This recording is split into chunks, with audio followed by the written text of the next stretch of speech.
Bismillah. Assalamualaikum warahmatullahi wabarakatuh. Waalaikumsalam Waalaikumsalam warahmatullahi warahmatullahi wabarakatuh. wabarakatuh. Alhamdulillahirabbil alamin. Alhamdulillahirabbil alamin. Asrofil anbiya'i wal mursalin wa ala alihi washabihi ajmain. Rabbi shrahli sadri wa yassir li amri wahlul 'uqdatam min lisani yafqahu qawli fatuhu ya'lim.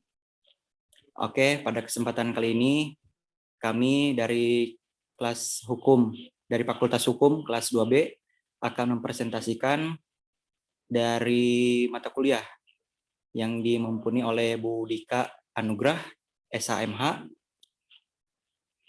yaitu mata kuliah sumber daya alam, hukum sumber daya alam, yang bertemakan hukum pertambangan, mineral, dan batu bara. Oke, pendahuluan.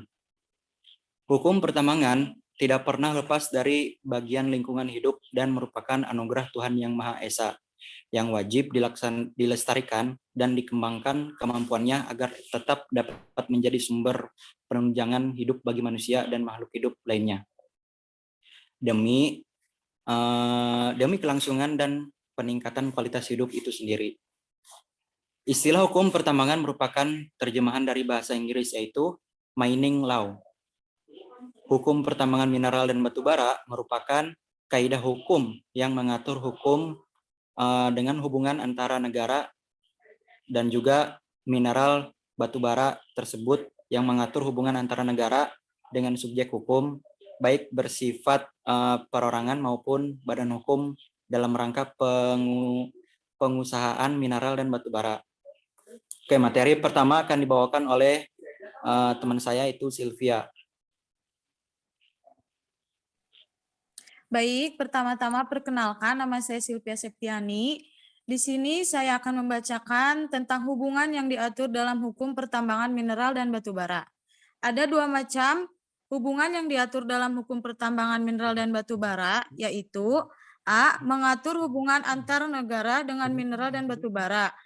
Hubungan antara negara dengan bahan mineral dan batu bara adalah negara yang mempunyai kewenangan untuk mengatur pengelolaan mineral dan batu bara. Wujud pengaturannya yaitu negara membuat dan menetapkan berbagai peraturan perundang-undangan yang berkaitan dengan mineral dan batu bara. B. Antara negara dengan mengatur hubungan subjek hukum, yaitu unsur yang kedua hukum pertambangan mineral dan batu bara yaitu mengatur hubungan negara dengan subjek hukum. Kegiatan pertambangan mineral dan batu bara tidak hanya dilakukan oleh negara, namun juga dapat memberikan izin kepada subjek hukum untuk melakukan kegiatan pertambangan mineral dan batu bara. Subjek hukum yaitu pendukung dan kewajiban. Subjek hukum dibagi menjadi dua macam, yaitu manusia dan badan hukum. Subjek hukum yang diberi hak untuk melakukan kegiatan pertambangan mineral dan batu bara yaitu meliputi 1 orang, 2 badan usaha. Badan usaha dapat berbadan hukum dan tidak berbadan hukum. Selanjutnya, asas-asas hukum pertambangan mineral dan batu bara. Dalam pasal 2 Undang-Undang Nomor 4 Tahun 2009 tentang pertambangan mineral dan batu bara telah ditentukan asas-asas hukum pertambangan mineral dan batu bara. Ada 7 asas hukum pertambangan mineral dan batu bara. Ketujuh asas itu meliputi 1. Manfaat, 2. Keadilan, 3. Keseimbangan, 4. Keberpihakan kepada kepentingan bangsa, 5. Partisipatif, 6. Transparansi, 7. Akuntabilitas, dan 8. Berkelanjutan dan berwawasan lingkungan. 3. Yaitu jenis-jenis pertambangan mineral dan batu bara. Di dalam pasal 2 Peraturan Pemerintah Nomor 23 Tahun 2010 tentang pelaksanaan kegiatan usaha pertambangan mineral dan batu bara telah ditentukan 5 golongan komoditas tambang dan masing-masing komoditas itu dibagi dalam beberapa golongan. Kelima golongan itu meliputi A. Mineral radioaktif, B. Mineral logam, C. Mineral bukan logam, D. Batuan, E. Batu bara. Selanjutnya akan dibacakan oleh pemateri 2. 4. Ciri-ciri wilayah pertambangan mineral dan batu bara. Ciri-ciri wilayah pertambangan mineral dan batu bara diantaranya adalah sebagai berikut. A. Telah tersedia data geologi. Data geologi merupakan keterangan yang benar dan nyata tentang keberadaan sumber daya mineral. Data geologi ini dituangkan dalam bentuk peta.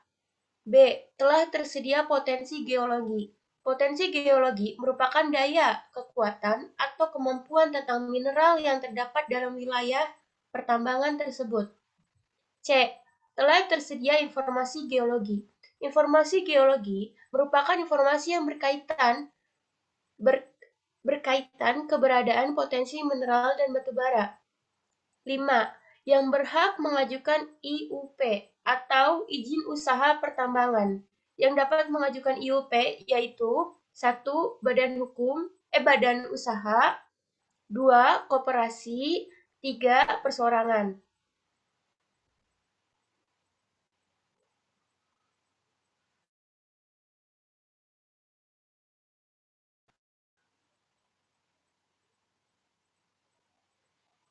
6. Contoh kasus pertambangan mineral dan batu bara di Indonesia. 1. PT Stanindo Inti Perkasa atau SIP di Bangka Belitung. Kalangan organisasi di lingkungan mendesak pemerintah mencabut 2 izin perusahaan tambang. PT Statindo Inti Prakasa di Bangka Belitung dan PT Indominco Mandiri di Kalimantan Timur yang terbukti bersalah melanggar Undang-Undang Perlindungan dan Pengelolaan Lingkungan Hidup. Kasus di Bangka Belitung, berawal dari operasi penambangan timah dengan kapal isap produksi atau KIP tak berizin di destinasi wisata Pantai Pasir Padi. Direktur Utama SIP, Modentus Hendrawan, awal Januari 2018 terjerat hukum dari Kementerian Lingkungan Hidup dan Kehutanan. Putusan pengadilan dinilai sangat ringan, menghukum perusahaan membayar 1,1 miliar rupiah tanpa menyentuh pengurus perusahaan. Rata-rata produksi pertambangan laut dengan KIP dalam per bulan 20-50 ton biji timah jika mengacu harga timah basah tingkat lokal.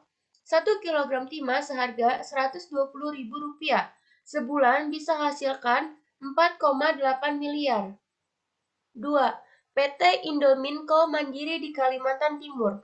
Pradharma Rupang, Dinamisator Jatam Kaltim, kepada Mongabai mengatakan pembuangan limbah PLTU batubara PT Indominco Mandiri atau Indominco, anak usaha PT Indo Tambangnya Megah atau ITM, berupa flyless dan bottom ash. Batubara ini merupakan rentetan penghancuran alam sejak dari penambangan di Sungai Santan, Kutai Kartanegara hingga intimidasi kepada warga. Dalam kasus ini, pidana penjara terhadap pimpinan perusahaan juga lenyap.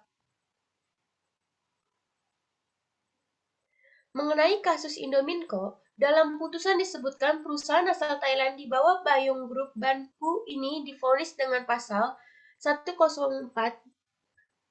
JO, pasal 116 ayat 1 huruf A UU PPLH, ia berbunyi, setiap orang yang melakukan dumping limbah dan atau bahkan ke media lingkungan hidup tanpa izin dapat kena pidana dengan ancaman kurungan maksimal 3 tahun dan pidana denda 3 miliar rupiah. Kasus ini dilaporkan warga dan Jatam Kaltim kepada Gakum KLHK, kemudian KLHK menggugat pidana ke pengadilan. Berdasarkan data Jatam 2013, Indominco merupakan perusahaan pertambangan batubara berizin pemerintah pusat dengan produksi tiap tahun 29 juta ton. Perusahaan batubara ini disokong sejumlah perbankan raksasa global dan perbankan dalam negeri seperti adalah ASBC, JP Morgan, Standard Chartered, BCA, dan Bank Mandiri.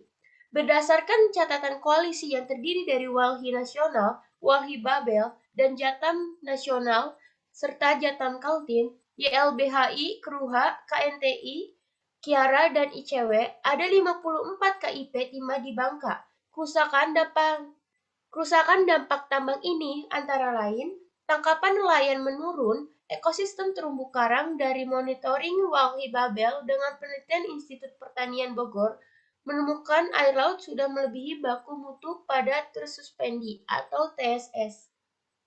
Selanjutnya akan dibacakan oleh teman saya.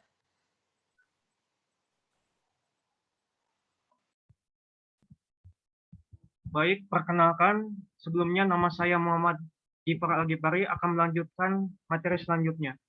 7. Dasar Hukum Pertambangan Mineral dan Batu Bara.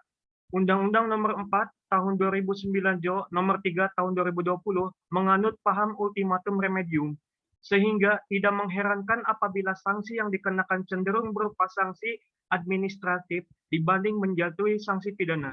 Secara garis besar, pasal-pasal dalam Undang-Undang Minerba memuat dua macam sanksi, yakni sanksi administratif dan sanksi pidana seperti berikut. 1. Undang-Undang Nomor 4 Tahun 2009 Pasal 158.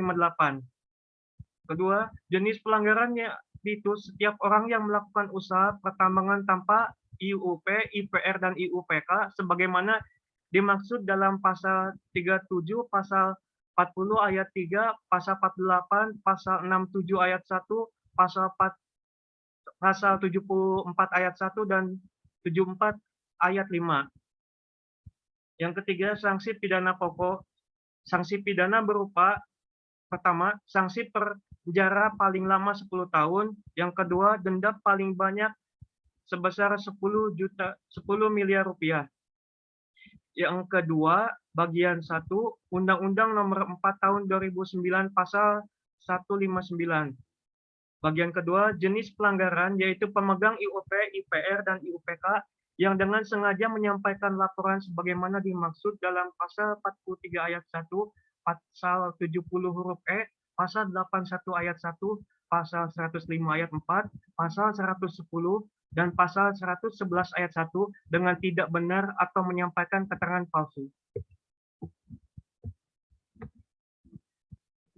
Yang bagian ketiga, sanksi pidana pokok. Sanksi pidana berupa pertama, sanksi penjara paling lama 10 tahun, dan yang kedua, denda paling banyak sebesar 10 miliar rupiah. Yang ketiga, bagian 1, Undang-Undang Nomor 4 Tahun 2009 Pasal 160 ayat 1.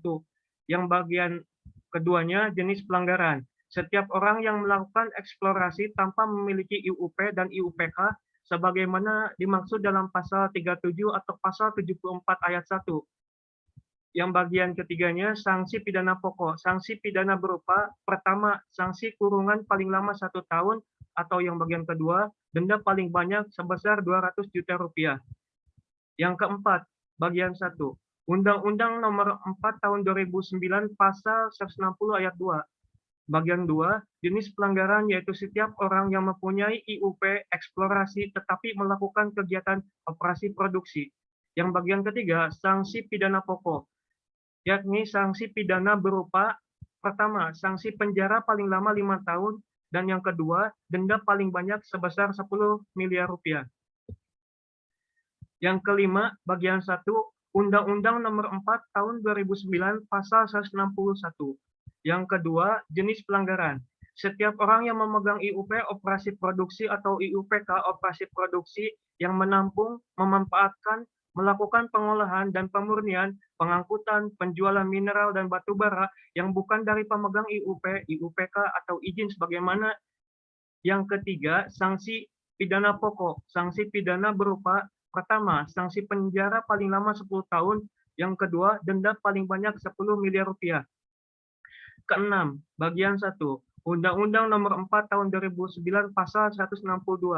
Bagian kedua, jenis pelanggaran yaitu setiap orang yang merintangi atau mengganggu kegiatan usaha pertambangan dari pemegang IUP atau IUPK yang telah memenuhi syarat-syarat sebagaimana dimaksud dalam pasal 136 ayat 2.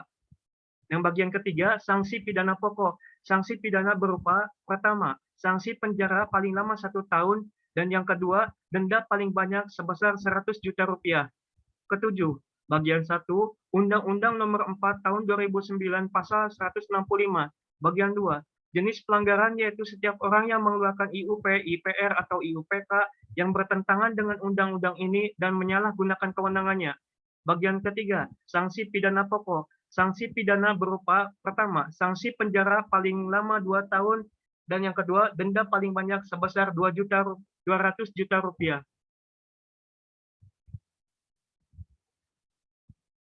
Materi selanjutnya saya kembalikan kepada moderator, yaitu Saudara Azmi. Saya persilahkan. Oke, untuk ya terakhir ya saran dari kelompok kami, yaitu kelompok kami itu berharap bahwa pelaksanaan peningkatan nilai tambah untuk komoditas mineral logam melalui kegiatan pengolahan dan pemurnian dapat diselenggarakan sesuai dengan peraturan perundang-undangan yang ada di negara kita, khususnya negara Indonesia. Terakhir, kesimpulan dari presentasi yang telah kami bawakan, yaitu istilah hukum pertambangan merupakan terjemahan dari bahasa Inggris, yaitu mining law. Hukum pertambangan mineral dan batubara merupakan kaidah hukum yang mengatur hubungan antara negara dengan mineral dan batubara, dan dengan mengatur hubungan antara negara dengan subjek hukum, baik bersifat perorangan maupun badan hukum dalam rangka pengusahaan mineral dan batubara. Hubungan antara negara dengan bahan mineral dan batubara adalah negara mempunyai kewenangan untuk mengatur pengelolaan mineral dan batubara, seperti yang telah dijelaskan ya pertama tadi. Terus hubungan yang mengatur hukum pertambangan dan batubara, yaitu yang pertama, hubungan negara dengan bahan mineral dan batubara, yaitu mempunyai kewenangan untuk mengatur pengelolaan mineral dan pertambangan dan batubara. Yang kedua, mengatur hubungan antara negara dengan subjek hukum, yaitu mengatur hubungan negara dengan subjek hukum. Kegiatan pertambangan mineral dan batubara tidak hanya dilakukan oleh negara, namun negara dapat memberikan izin kepada subjek hukum untuk melakukan kegiatan pertambangan mineral dan batubara. Terus asas-asas hukum pertambangan mineral dan batubara, yaitu ada pada pasal 2 Undang-Undang Nomor 4 Tahun 2009 tentang pertambangan mineral dan batubara, telah ditentukan asas-asas hukum pertambangan mineral dan batubara. Ada juga beberapa jenis hukum pertambangan, yaitu mineral radioaktif, mineral logam, mineral bukan logam, dan batuan batubara.